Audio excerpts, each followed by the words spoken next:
Ayan mga idol, no, so bibigyan ko kayo ng idea kung paano magtuno ng carb ng ano to, Rouser 220 tsaka NS200. So same lang po sila ng carb. Ang pinagkaiba lang ng carb ng Rouser 220 sa NS200, yung piston ng Rouser 220 ay medyo maliit. Yan yung piston na yan. Kumpara mo sa NS200 ay medyo malaki. Okay, so ito mga idol, maraming din tayong mga video nito pero ulitin natin kasi marami pa rin gustong matuto dito, no?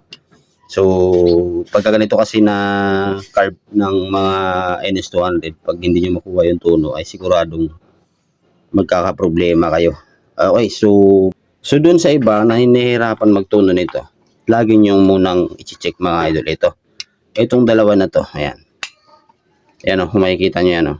Diba may gap? So, ang gagawin nyo lang dyan, mga idol, ganito lang. Ikutin nyo lang ito nagpakanan. Ayan. Hanggat sa pumatong na siya dyan sa mismong lagayan ng throttle cable. Ayan. So, once na lumapat na siya, pag inanito nyo, ito matama na siya. Okay na yun, no? Tapos, pagdating naman dito sa hangin, ayan, dito sa hangin, di ba? Isasagad nyo rin to. Pagkasagad niya, ikutin nyo yung isasagad. Ako kasi, pagdating sa mga NS200, Rouser 180, Rouser 135, NS150, so hindi siya pa pareho-pareho, pero ako kasi puro 3.5 lang ang ginagawa ko dito pag stock carb. Okay, so ngayon ikutin natin siya. Ayan, tatandaan nyo yung ikot ng flat screw, di ba? Ayan, so ikutin natin, no? Ikutin natin, no? Ayan, kalahati, isa't kalahati, dalawat kalahati, tatlo, tapos isa na lang ganyan. Yan, so 3.5 yung pinaka-adjust natin dito sa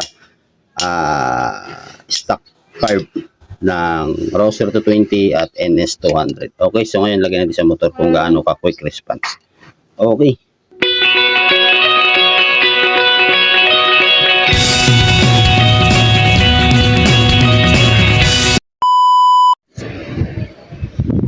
Ayan, tingnan nyo yung tuno natin ng stock carb.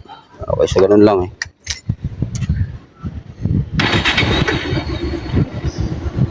Ayan.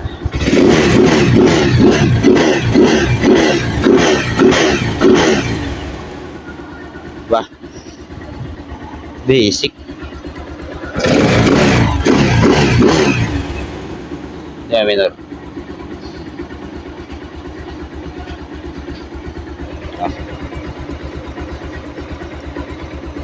Okay.